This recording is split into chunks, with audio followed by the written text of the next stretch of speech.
these are just labels for things that people do. Okay. And I said that the racist strategies for confusion, but everything that they do.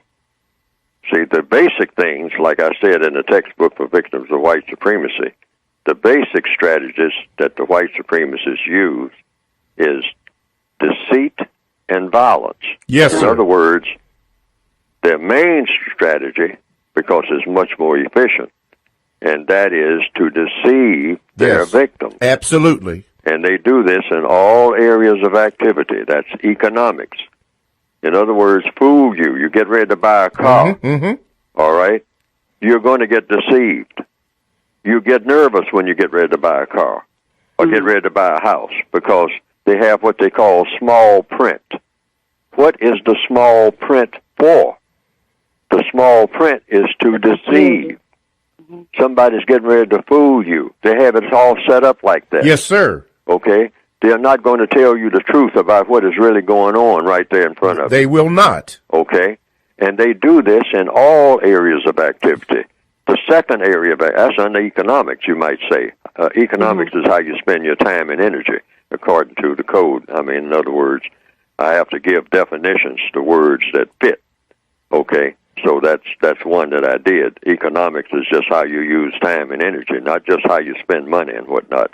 But in the educational field, the second area of activity, what is the racist strategy there? Same thing, to deceive you. They send you to school, but they won't tell you all of the things you need to know. They tailor everything that they're teaching you so they will serve them when you come out with your paper in your hand, and will make the system of white supremacy stronger, not weaker. That's right. All right?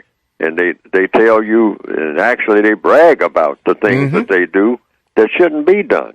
They brag about killing Indians and taking their land. They actually brag about it. I mean, you're sitting right there at a college being taught this, and you're paying money that you will owe for what you call student loans and all like that. Oh, yes. To learn that we took from people, we used direct violence, and we also use deceit.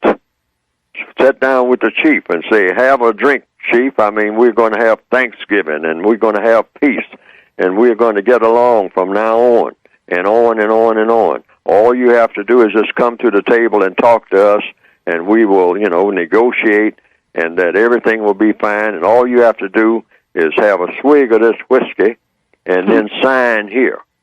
And this is what you call a treaty, meaning we are going to treat you correctly, and so then we're going to have peace. And then they say smoke the peace pipe and all of this. Yes. Next thing you know, they kept losing and losing.